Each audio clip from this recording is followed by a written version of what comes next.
네, 반갑습니다. 오늘 길 잃은 시대의 길이라는 제목을 함께 말씀을 보면서 증언하도록 하겠습니다. 오늘은 사순절 셋째 주일이면서 청년주일입니다.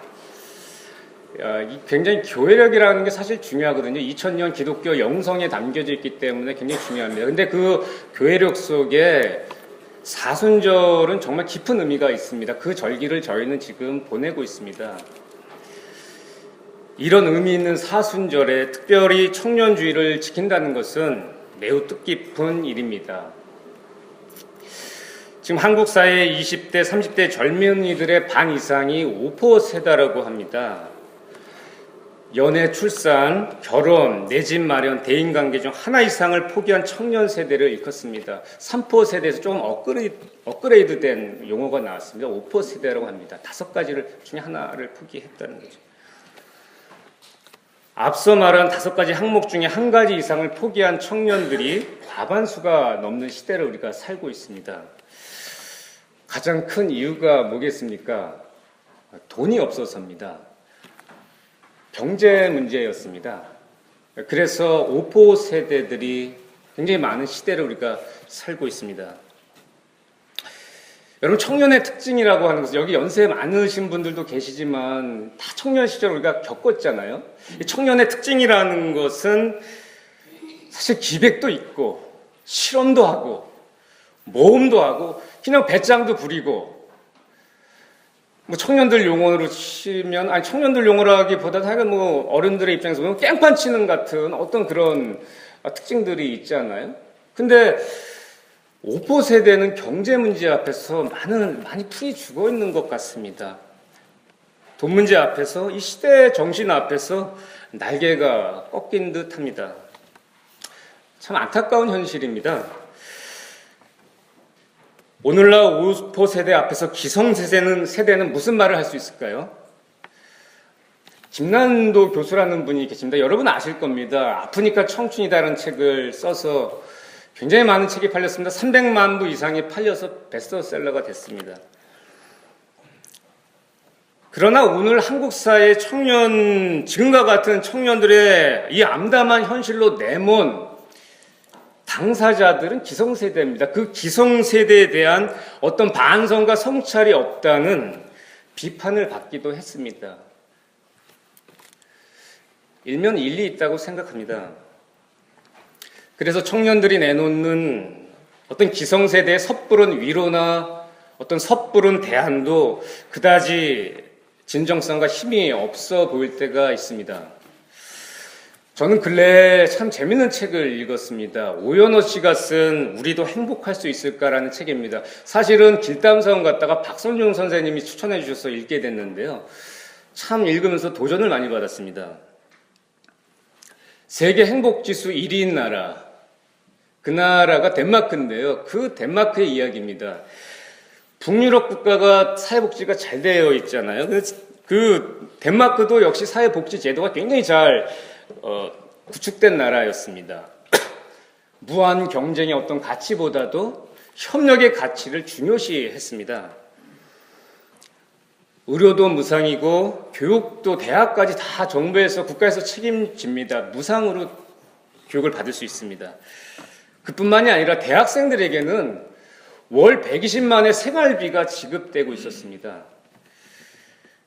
이런 등등의 사회적 안전망 속에 덴마크 청년들은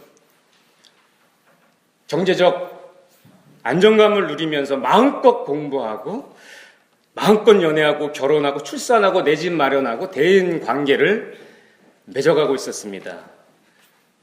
그 덴마크 청년들은 덴마크 사회의 그 넉넉한 품, 그 너른 품에서 저마다의 창조성을 발휘하면서 그 청년 고유의 기백과 열정을 뿜어내면서 살아가고 있었습니다.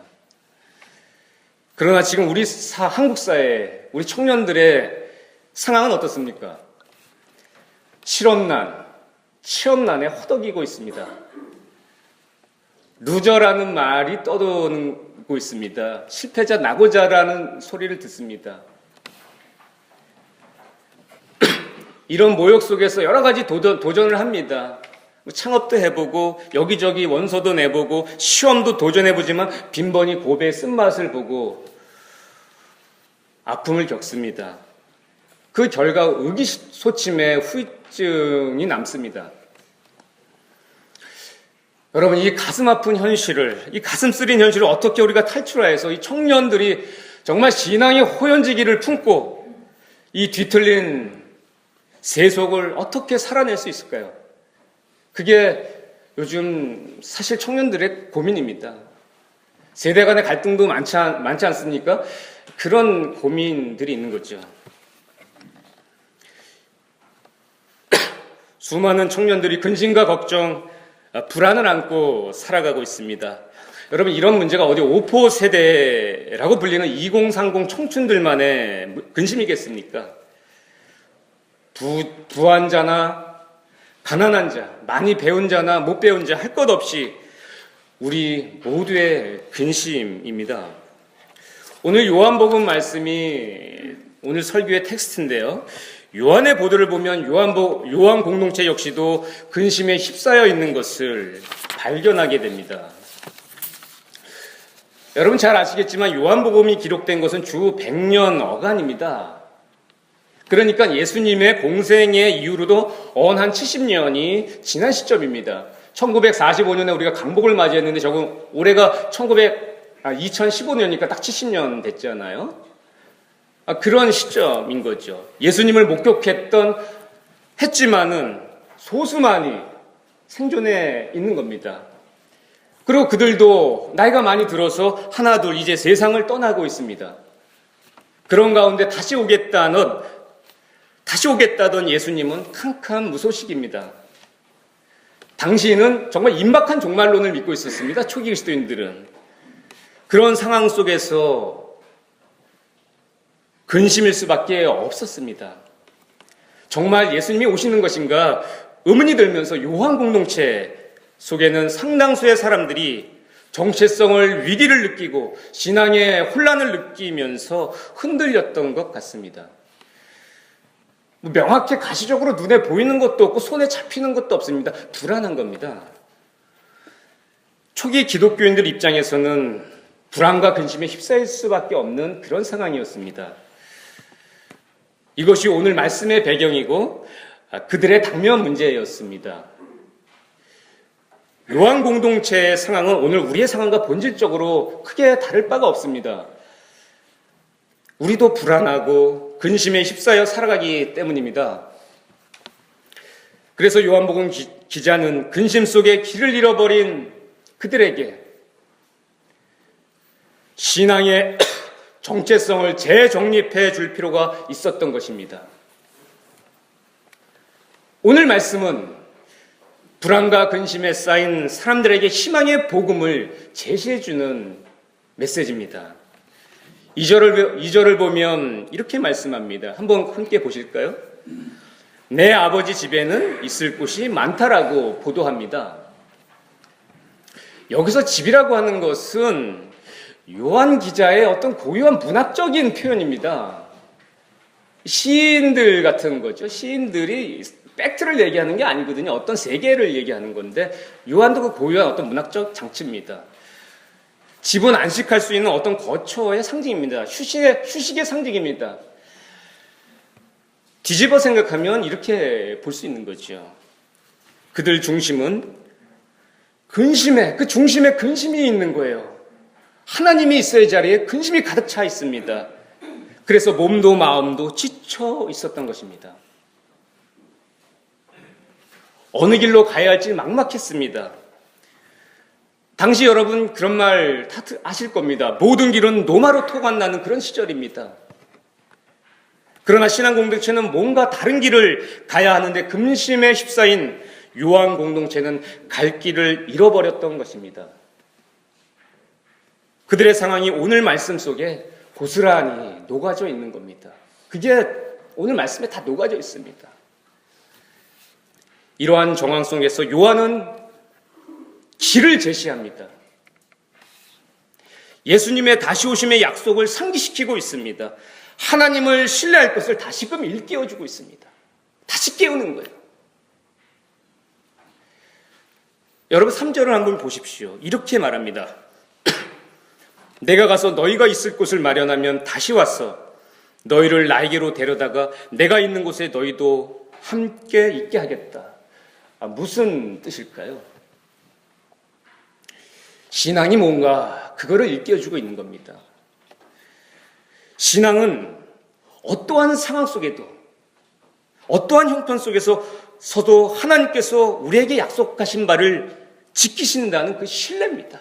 신뢰. 로빈 마이어스라는 사람이 쓴 언더그라운드 교회라는 책이 있습니다. 언더그라운드 처치, 영어로는 그렇게 된 책인데 우리는 언더그라운드 교회라고 번역이 된 책입니다. 굉장히 재밌게 읽었습니다. 전 그 책에 보면은 이렇게 얘기합니다. 그 책의 요지는 다른 게 아닙니다. 신앙이 뭐냐? 신앙이라는 건 다른 게 아니라는 겁니다. 어떤 자기 연민에 빠지거나 어떤 환상적인 확신, 그냥 뭐 자기 확신, 자기 체면 뭐 이런 게 그런 게 신앙이라는 게 신앙이 아니라는 겁니다. 신앙은 그런 거랑 상관이 없습니다. 신앙은 신뢰 관계라는 겁니다. 신뢰라는 겁니다. 신뢰 관계.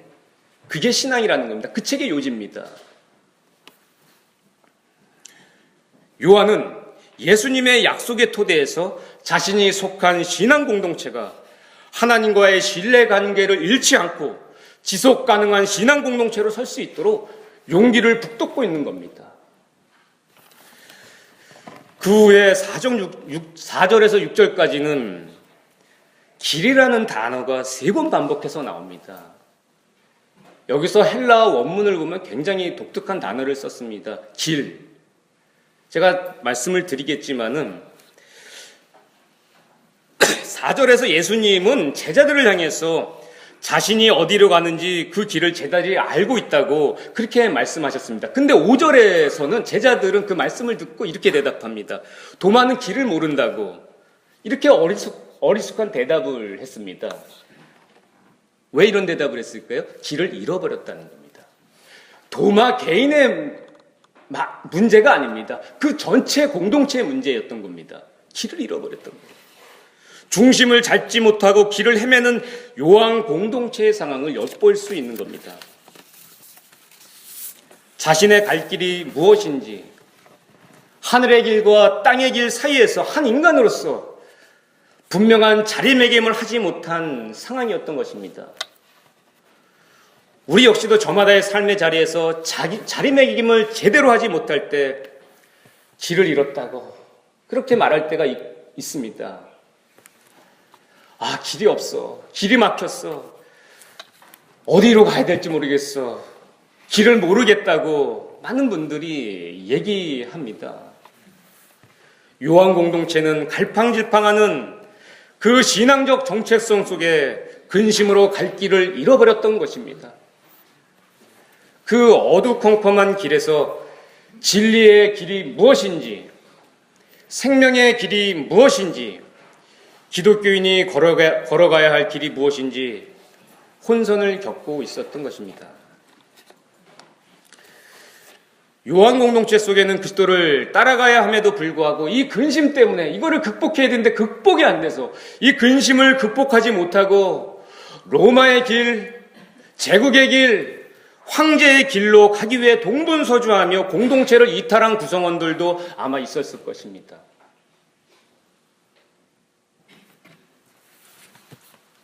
오늘 우리 한국교회 상황일 수도 있습니다. 다른 옛날 얘기가 아닙니다. 오늘 우리의 이야기입니다. 사실 이것이 연약한 우리의 모습이기도 합니다. 로마 제국의 길 혹은 황제의 길이란 실상 기독교인의 어떤 세계관으로 보면은 좀 이상한 길입니다. 기독교인들이란 세속이 제시하는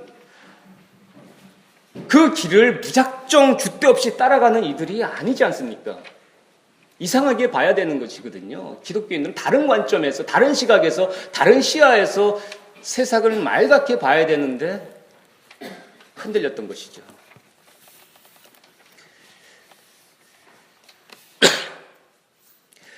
세속과는 다른 길을 알기 때문에 그리스도인들은 그 길만을 따라가는 자들입니다. 여러분, 길 정말 중요합니다. 중요한 겁니다. 나는 어떤 길을 갈 것인가? 특별히 오늘 청년주의를 맞아서 우리 청년들 고민이 굉장히 많을 겁니다. 만나봐도 고민이 진짜 많더라고요. 기성세대들이 뭐 위로한다고 하는데 사실은 다 그냥 좀 이렇게 접근이 좀 아닌 것 같아요. 이해해주고 용서해주고 용납해주고 기다려줘야 되는데 그래서 세대 간의 갈등이 많은 것 같기도 합니다. 잘 이해를 못 하시더라고요. 기성세대 분들이요. 그냥 넉넉한 품으로 좀 이렇게 품어주면 될 것 같습니다. 품이 좀 안길 수 있는, 기댈 수 있는 품이 있는데 그런 것들이 많이 잃어서 불안해하는 거죠. 기다려주고 용기를 주고. 고민이 하여간 청년들 많습니다. 그때 오늘 예수님, 오늘 요한복음 보도를 통해서 우리에게 말씀하십니다. 6절을 보십시오. 나는 길이요 진리요 생명이다. 나를 거치지 않고서는 아무도 아버지께로 갈 수 없다. 길을 잃은 시대에 예수님께서는 자신이 길이라고 우리에게 메시지를 던져주고 계십니다. 예수님은 자신을 길이라고 말합니다. 신앙 공동체 속에 중심을 잡지 못하고 자리매김을 하지 못하고 있는 길 잃은 수많은 자들에게 자신이 길이라고 분명하게 말씀해주고 있습니다. 여러분, 예수님은 단 한 번도 자신을 로고스라고 말한 적이 없습니다. 어떤 우주의 보편 이성이라고 말한 적이 한 번도 없습니다. 예수님은 자신을, 로고스는 요한복음 처음에 시작할 때 나오는 그 헬라어 단어가 로고스인데, 예수님은 자신을 직접 소개할 때 자신을 길이라고 말씀하고 있습니다. 이 말씀을 많은 기독교인들이 오해합니다. 여기서 나를 거치지 않고서는 아무도 아버지께로 갈 수 없다라고 하는 것은 어떤 종교적 배타성을 말하는 그런 게 아닙니다. 그런 의미가 아닙니다. 이 말씀을 문자적으로 오해해서 이웃 종교를 배척하는 것은 정말 미숙한 신앙입니다. 성숙하지 못해서 그렇습니다. 그런 의미가 아닙니다. 오늘 말씀의 의미는. 여기서 길로 번역되는 헬라어는 정말 중요한 겁니다. 호도스입니다. 호도스. 예수님은 오늘 말씀 다 자기는 호도스라고 호도스라는 용어를 썼습니다. 여러분, 사도행전 9장 2절에서도 첫 그리스도인들을 뭐라고 그랬냐면 세상 사람들이 그 도를, 호도스를 따르는 자들이라고 증언하고 있습니다. 호도스입니다. 이 말은 단지 문자적으로 어떤 도로를 의미하는 것이 아니라 인간이라면, 하나님의 형상으로 창조된 인간이라면 마땅히 걸어야 할 그 길, 동양적으로 표현하면 도입니다. 도. 내가 도다. 그렇게 말씀한 겁니다. 사도행전 9장 2절에서 도를 따르는 자들이다. 그리스도인들을 가리켰어. 그렇게 말했던 겁니다. 저마다 길을 잃은 시대에 청년들이 가야 할 길이 바로 이겁니다. 호도스, 도입니다. 길. 그걸 만나야 되는 겁니다. 그러니까 동서남북 좌표를 잃어버리는 겁니다. 아무리 몸부림쳐도 안 되는 겁니다. 중심을 잃었는데요. 신앙이라는 것이 무엇인지 이 도 속에 담겨져 있습니다. 여러분, 한자로 보면 이 도라고 하는 것은 정말 재밌습니다. 머리 숫자에 움직일 착자로 구성되어 있습니다. 어떤 말입니까? 머리 숫자에 움직일 착자로 구성되어 있다. 신앙이라고 하는 것은 지성과 행위가, 믿음과 행위가 분리된 게 아닙니다. 로고스와 프락시스가 분리된 것이 아니라는 겁니다. 도 속에 그게 담겨져 있는 거예요. 우리는 그걸 따라가는 자들입니다. 달리 말하면 지행합의를 이룬 것이, 지행합일, 그걸 이룬 것이 바로 도입니다. 우리가 그런 자들이라는 겁니다. 예수님이 그런 분이었다는 겁니다. 그 길을 따르라는 겁니다. 그것이 청년 예수의 길이었습니다. 천도와 하늘의 길과 인도가 사람의 길이 만나는 것이 도의 일치입니다. 그 일치를 이룬 분을 우리는 뭐라고 고백합니까? 그리스도라고 고백합니다. 그분이 청년 예수였습니다. 이 말은 신앙의 어떤 수행성과 관련된 겁니다. 호도스라고 하는 것은. 여러분 생각해 보십시오. 우리가 다 도를 따라간다. 호도스의 길을 간다. 지행합의를 이루면서 간다. 예수님이 우리에게 그렇게 부른다, 초청한다 했을 때 우리는 다 수행자입니다. 여러분, 수행자라고 하는 것은 길을 여러 길을 가는 자들이 아닙니다. 수행자는 한 길만 걸어가는 사람입니다. 수행자는 길을 하나밖에 걸어가지 않습니다. 수행자는 길을 갈 때 한 길을 갑니다. 그리고 목적지에 도달하면 수행자는 그 길조차도 버립니다. 버려야 하는 겁니다.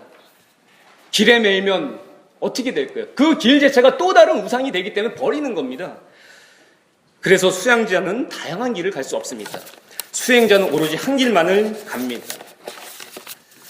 다양한 길을 말하는 것은 아직도 수행의 길에 들어서지 못했기 때문입니다. 우리 한국 교회가 왜 개신교가 이상하게 불립니까? 수행의 길을 이해를 못하는 겁니다. 성서를 계속 오해하면 오해의 잔치가 계속 벌어지는 겁니다. 그 본연의 말씀이 무슨 의미인지를 모르는 거예요.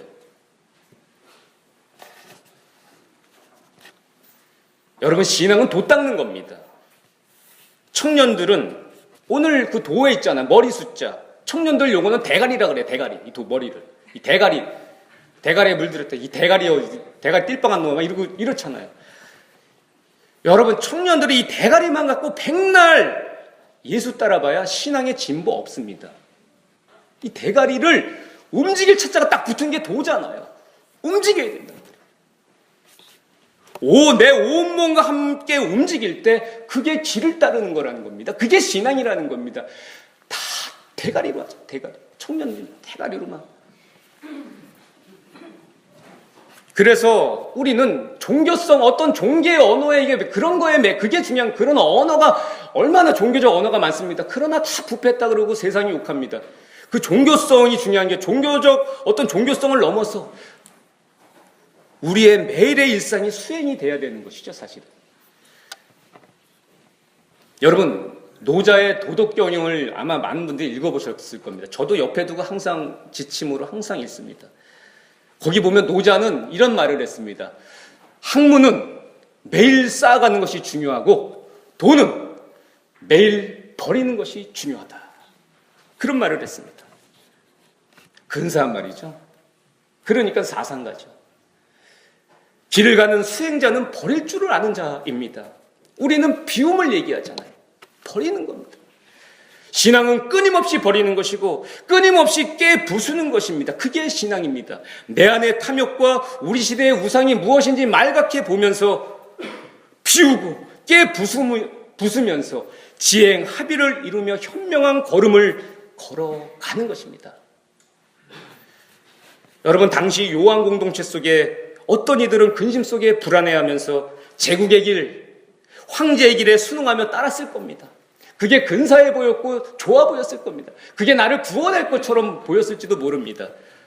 황제의 길이 자신에게 진리의 빛을 주고 생명을 줄 수 있다고 생각했을지 모릅니다. 그러나 모든 길은 노마로 통한다는 그 시절에 소수의 창조적인 초기 기독교인들은 그리스도의 길을, 그 호도스를, 도를 택했습니다. 부단한 용기가 필요했습니다. 왜? 그게 쉬운 게 아니기 때문에 그렇습니다. 내가 온몸으로 움직여야 됩니다. 믿습니다. 아멘. 이런 차원이 아니란 말이에요. 진짜 고차원입니다. 왜냐하면 그 길은 버려진 길이었기 때문에 그렇습니다. 세속의 관점에서 보면. 그 누구도 주목하지 않았던 길이었기 때문입니다. 고난의 길이었고 중심부의 길이 아닌 주변부의 길이었고 유대인들이 보기에는 꺼리끼는 길이었고 헬라인들이 그 똑똑한 사람들이 보기에는 어리석었기 때문입니다. 십자가의 길보다 여러분 근심 많죠. 그러나 생각해 보세요. 십자가의 길보다 더한 근심의 길이 또 어디 있겠습니까? 그러나 여러분 몸소 그 근심의 길을 앞서서 가신 주님이 우리 청년들과 함께 걷고 계신다는 사실을, 그거를 신뢰하십시오. 나보다 나를 더 잘하십니다. 그래서 주님은 지금도 근심에 휩싸여 길을 잃은 시대의 청년들을 도울 수 있는 것이죠. 그걸 몰라요. 주님께서 친히 청년들의 길이 되어주시겠다고 오늘 메시지는 증언하고 있습니다. 내가 길이라고 말씀해주고 있습니다. 길을 잃어버린 시대, 길 잃은 청년들에게 이보다 가슴 뛰게 하는 말씀이 또 어디 있을까요? 또 어디 있을까요? 어디에서도 들을 수 없는 말씀입니다. 역사는 우리에게 분명하게 말하고 있습니다. 황제의 길, 제국의 길, 탐욕의 길 등등의 기존의 길들을 이상하게 바라보고, 그 이상하게 바라본 소수의 창조적인 사람들이 그리스도의 길을 따라 뚜벅뚜벅 걸어간 그 고독한 길이 인류의 역사를 바꿔놓았다는 것을 우리에게 말해주고 있습니다. 그리스도의 길 위에서 초기 그리스도인들은 보다 고차원의 삶을 추구하면서 세상에 작은 틈을 냈고 작은 균열을 냈습니다. 여러분, 지금 로마 제국의 길이 다 어디로 갔습니까? 로마의 길이 어디 있습니까? 저도 이탈리아 갔다 왔습니다. 로마 갔다 왔습니다. 다 폐허입니다. 다 망했습니다. 로마의 길은 없습니다. 그러나 그리스도의 길, 그리스도 복음은 그 제국을 넘어 오늘 우리에게까지 전해졌습니다. 우리는 어떤 길을 가야 할까요? 사랑하는 청년 여러분, 예수 청년의 길이 보입니까? 그 길을 따르십시오. 그리스도의 순환을 묵상하는 사순절에 청년 예수가 간 그 길, 그 호도스를 깊이 묵상하십시오. 그 깊이 속으로 들어가십시오. 그 길을, 내 인생을 다 걸어서 그 길을 따르겠다고 치열하게 꾸준히 따라가 보십시오. 그 길 위에서 나보다 더 나의 아픔을, 나의 근심을 더 애통해하면서 뚜벅뚜벅 함께 걷고 계신 그리스도를 만나 새로운 용기를 얻기 바랍니다.